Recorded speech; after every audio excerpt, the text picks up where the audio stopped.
Infidelity affects everything in someone's life. It affects them financially, past, present, and future, spiritually, their beliefs, emotionally, they're all over the place. Our research shows that many of the women, and we know men as well, go through PTSD if their spouse has been unfaithful. A man who doesn't live by what he teaches will eventually be left behind and feel frustrated unless he decides to change his ways. Welcome back, faithful viewers. Today we'll take a closer look at both the teachings and contradictions in Doug Weiss's journey over the years. As we explore these, we'll also take time at the end to reflect fairly, just as we are called to do as Christians. Doug Weiss.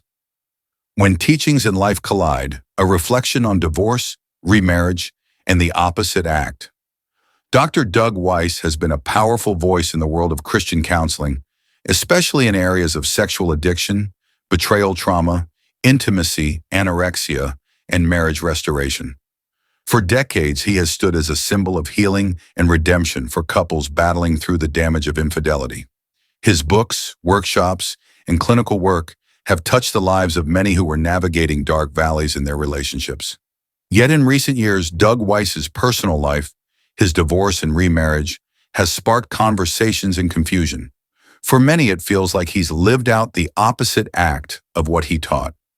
To understand this dissonance, we must first understand what Doug Weiss has long stood for, and then unpack how his life has unfolded in ways that appear to contrast with his teachings. Before we go any further, let's remember what Doug Weiss himself said about how cheating affects a marriage. And I'm talking about, thought intrusions, difficulty sleeping, almost sometimes panic attacks, not wanting to go to certain places or being triggered by things, and all of that. Depression is real and amplified. And so sexuality can hugely be impacted. Now, research kind of goes both ways on this. So I think it's somewhat individual. Some men and women, they want to reestablish their marriage, and so they go to hypersexual. Maybe they've been having sex once or twice a week, but now they're having sex, 7 times a week. And they do that for months, and then it goes slowly back to what it was because they're trying to re-engage in the marriage. But that's hypersexuality. The other person can go to hyposexuality, which is kind of what you're experiencing as deadbed after infidelity, because there is no interest in sexuality. There's no interest in opening up my heart, my spirit, my soul, and my body to you, whether it's a man or a woman, because I don't trust you. And that's going to be one of the things that's going to be resolved for sex to be maybe embraced by that person. For those who truly know Doug Weiss, you'll notice that in almost all his teachings, sex always finds its way into the conversation. That's not surprising. He's openly said he loves sex. So if you hear him mention it often, don't be too surprised. But let's focus more on the message behind what he's saying, not just the subject he repeats. Now, in our book, Partner Betrayal Trauma, we do a lot of research there. It was a research project with women who've experienced infidelity.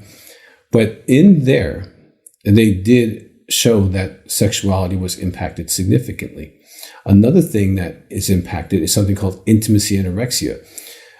Men and women who experience infidelity can show up with more symptoms of intimacy anorexia after the infidelity is known. And the way you separate that is if those symptoms are afterwards or if they were before. Someone would be intimacy anorexic throughout the whole marriage, and that might be creating pain in the marriage. So let me quickly go through that. If you've never heard that term before, just go on YouTube, intimacy anorexia, and you'll find lots of our tapes on that. There's also a website called intimacyanorexia.com and lots of stuff for the intimacy anorexic and the spouse to heal. But quick characteristics: they're too busy for you. They blame you for all the problems in the relationship. They withhold love, especially the way you like it. They withhold spiritually. They withhold emotionally. They withhold sexually by either not having sex or being disconnected during sex. And that would have gone on for years. Unwilling and able to share their feelings with you. Having ongoing criticism with you or ungrounded criticism. Using anger or silence as a way to control you. And sometimes they control our money. But if you're married to an intimacy anorexic, you feel married and alone. And that can go on for decades.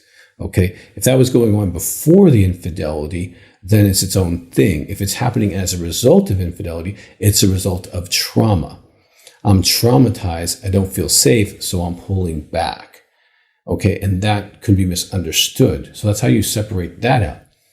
Now, the deadbed syndrome, it doesn't have to last forever, but there also could be that during the marriage, if sex was not a positive experience for someone, we weren't looking each other in the eyes, there was no light on, there was no nurturing conversation, we were alone during sex was a negative reinforcement for one person, then there's not going to be a whole lot of desire after infidelity to have something that wasn't good to start with. So I would definitely get the book, Upgrade Your Sex Life, Learn Your Sexual Expressions, and be able to do that. Now, if it's a result of trauma, the man or woman is going to do really well to deal with the trauma. And you can come to our office and do, 5-day intensive. That can be really, really helpful. We've been dealing with infidelity for almost 40 years. We know what we're doing. And the counselors are certified in partner betrayal trauma. So you won't be blamed for the infidelity. You can heal from the trauma. And also in our building, we have neuromodulation, which we have found works incredibly to help the brain get better.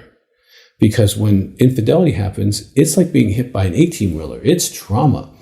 I mean, it's just as bad as seeing your spouse being hit by a car and, they're bleeding and their body parts are damaged and they're bruised and they can barely move, they're disoriented. That's what it really looks like emotionally. They are not themselves.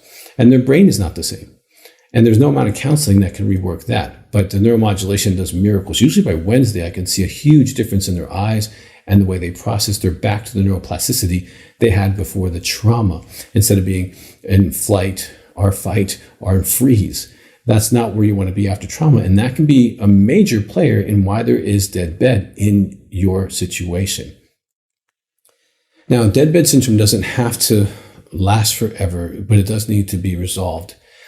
One of the key issues that I have seen for women and men is this issue called trust. So I want to talk about that lastly. And that is, there's a slow way and a fast way to reestablish trust after infidelity. Because if you've been cheated on, you no longer know what's real. And the person who's telling you the story is not someone you trust because they lie. They lied to cover up their secret, whether it was 1 people or 25 people. And you now question everything about your marriage. When did it start? When did it stop? How long did it go? Did you, was this a romantic relationship? Were you just using them for sex? Was it prostitutes? Was it other people of the same gender? Like, all these questions come up. And so, of course, if I have all these questions in my heart and you're saying, oh, open yourself to me, I want to be sexual with you, make love to you. They're like, no way, I don't even know who you are. And I can tell you, some couples get really stuck there. Is this a case of hypocrisy, or is it a complex human example of the very brokenness he's always tried to heal? Doug Weiss's core teachings, standing for marriage and healing. For over 30 years, Dr. Weiss has focused on healing from sexual brokenness, especially within the context of Christian marriages. His teachings cover several major themes. Infidelity as trauma. Weiss has often described infidelity as a soul wound, likening it to being hit by an emotional truck. He asserts that betrayal trauma is real, deeply painful, and often leads to symptoms like PTSD, anxiety, and depression. Healing is possible. Through therapy, honesty, spiritual growth, and intentional recovery practices, Doug has argued that couples can heal. He promotes intensives as multi-day deep therapy sessions and emphasizes accountability and transformation, especially for the offending spouse. Sexual addiction is real and treatable. Doug was one of the early voices calling sexual addiction a genuine psychological and spiritual issue. He has trained therapists around the world in treating it. Intimacy anorexia, a term he coined describing individuals who withhold love, sex, emotions, or spiritual connection from their spouse. He identified this pattern as one of the hidden killers in marriage. Divorce is not the first option. In his teachings, Weiss clearly leaned toward restoration rather than separation. Perhaps the marriage had been broken for a long time. If he was experiencing intimacy anorexia, betrayal, or emotional abandonment from his spouse, or vice versa, the marriage might have already been deeply fractured. And though Doug teaches healing is possible, he has also acknowledged in his books that not every spouse is willing to do the work. He may have been betrayed himself.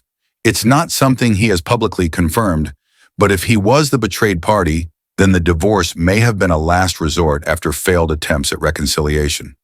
He might have reached his personal limit. Therapists are human. Even those who preach healing need healing themselves.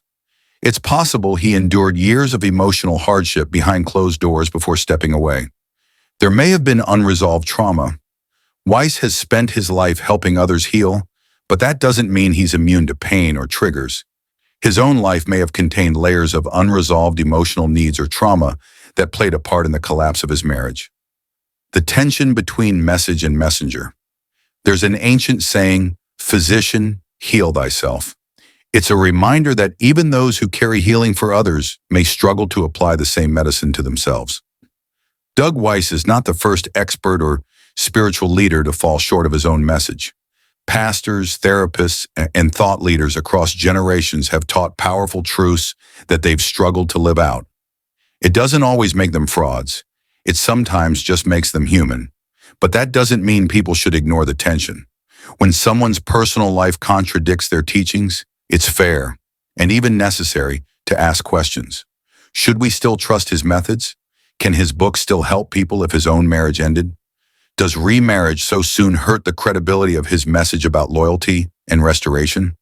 These are all valid concerns, but they don't automatically cancel out the value of what he's taught. Holding both truth and pain. It's possible to say this: Doug Weiss has helped thousands of people heal from deep marital wounds. And also this: Doug Weiss's own marriage ended, and he remarried in a way that feels confusing to some of his followers. Both statements can be true. We live in a world that's often too quick to cancel someone when they fall short, but healing rarely comes from judgment. Instead, healing comes when we look at brokenness with honesty and compassion. The key now is not to idolize or demonize Doug Weiss, but to see him as a human being who, like all of us, is walking through life with both wisdom and weakness. Moving forward, can we still trust the message? If you're someone who's learned from Doug Weiss's teachings, and now you're struggling with what to believe, here are some thoughts to help guide you. Separate the teaching from the teacher. If his tools helped your marriage, they still work. Just because the messenger struggled doesn't make the message untrue. Take what's useful, leave the rest. Maybe you need to adapt what you've learned to your own situation. That's okay. Not every principle fits every person. Look for accountability and honesty. Leaders who go through public crises should aim for transparency. If Doug ever publicly addresses his divorce in depth, that could bring closure to many who followed him. Remember, God is the healer, not the expert. No matter what your spiritual beliefs are, it's important to remember that healing comes from truth, love, and consistency, not from a perfect teacher. Final thoughts. The weight of being human.